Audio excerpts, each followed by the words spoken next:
Coming up, kayakers rescued. One person rushed to the hospital in critical condition in Maryland after receiving CPR in Virginia. What crews think happened on the shores of the Potomac River. Golf course takeover, the potential legal fight with the White House. Should they close a public golf course in D.C. despite an ongoing lease? How golfers feel about the drama. New details ahead of the next court date for the White House Correspondents' Dinner shooting suspect. Prosecutors now say whether he is the one who shot a Secret Service agent. As we wrap up our weekend, it's been a fairly cool one out there, but we're going to warm up. We'll talk about how warm we get tomorrow and beyond with your full 7 day. Plus, paying less, how homeowners, renters, and potential buyers can all cash in on one new housing program to drive down costs. We're stretching your dollar. Good Sunday evening. Thank you for joining us for DC News Now at 9 o'clock. I'm Ben Dennis. We continue to follow breaking news. 3 kayakers were rescued from the Potomac River this afternoon. One man is fighting for his life.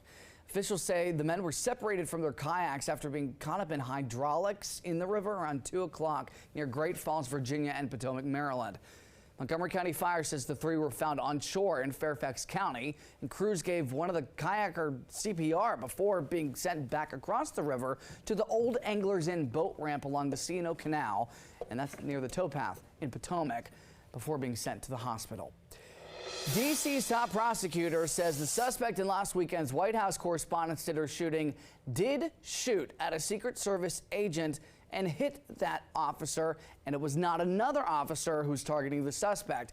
D.C. U.S. Attorney Jeanine Pirro says a pellet from a buckshot fired by the suspect was found in the bulletproof vest worn by the Secret Service agent. This comes after new video was released showing a clearer perspective when Cole Allen was seen running toward and through a security checkpoint, the floor above the ballroom. Coming up at the half-hour mark, what we can expect before his next court appearance. And new tonight, at least 3 people were hurt after a car hit 7 other vehicles before it flipped over in a Montgomery County shopping center. Police say the crash happened around 1:15 this afternoon at the Cabin John Village Shopping Center in Potomac. They said the driver lost control and was trapped in their vehicle when it was on its side in front of the Shake Shack. Some people inside of their vehicles were able to get out, but 3 people in total were sent to the hospital. They are expected to be okay. 8 people are now without a home after this house fire in Rockville. Around 4:30 this afternoon, crews reported seeing heavy black smoke and flames coming from the house on North Corners Lane near Pinewood Road. Good news, everybody escaped safely.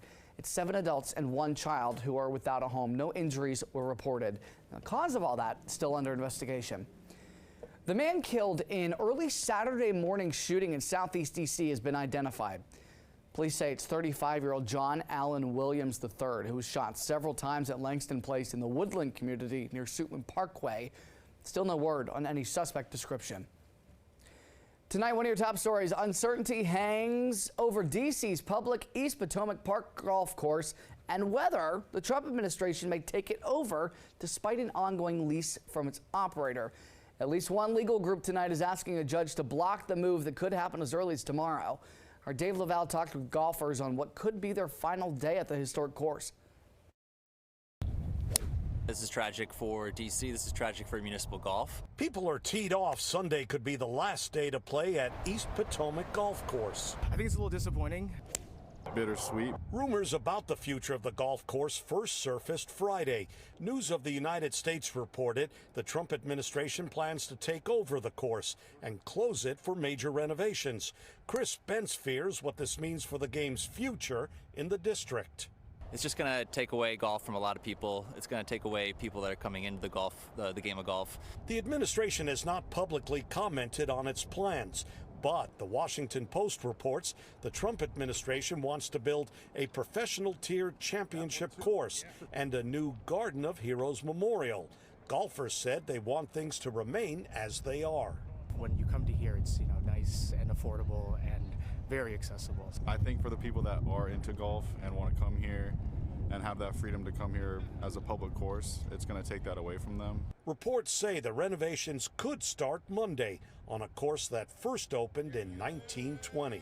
It's just very welcoming and it feels like it's going to not become welcoming anymore. Golfers are advised to contact the golf course before they come out to play. In Southwest, Dave Laval, DC News Now. Thanks to Dave. In a post to social media yesterday after that initial report came out, the National Links Trust said, in part, we remain committed plans, saying, quote, our mission and working to protect the public golf courses in Washington, D.C. for the benefit of the entire community. All right, meteorologist Scott Sumner standing by. Not a bad weekend weather-wise, but if you were looking for a summer-like forecast, this is going to be the week for you. Well, that's why I'm looking ahead to the summer, just in a different way here. The countdown to some holidays coming up.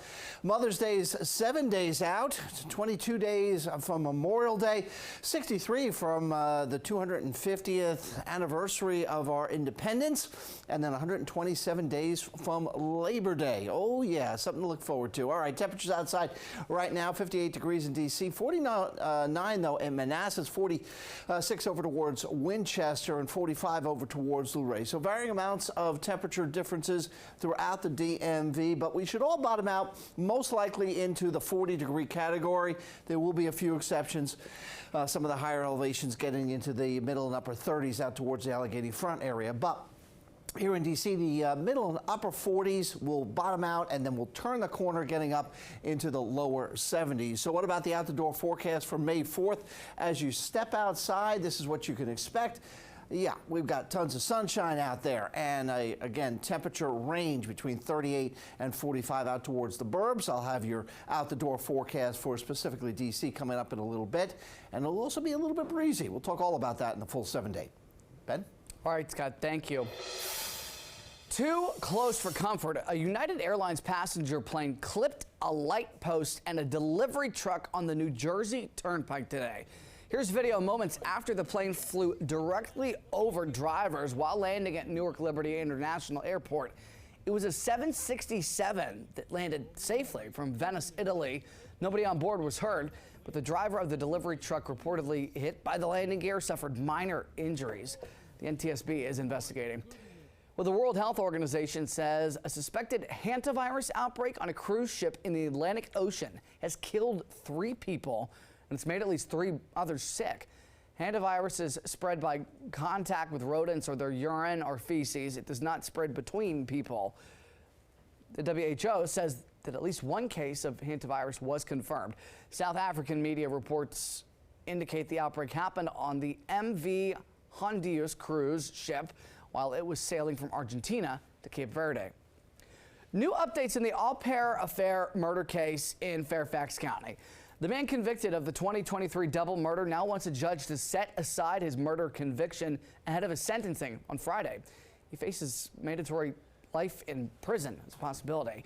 The attorneys for Brendan Banfield argue there was false testimony given by witnesses, and Brendan's silence was used as evidence against him, despite him having the right to remain silent.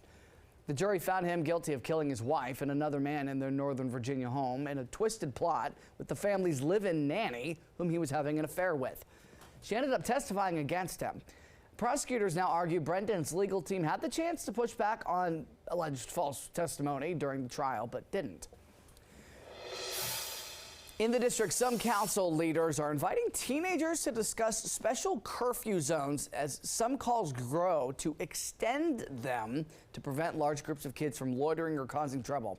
DC News Now's Marielle Carbone reports on what the young people are offering to city officials.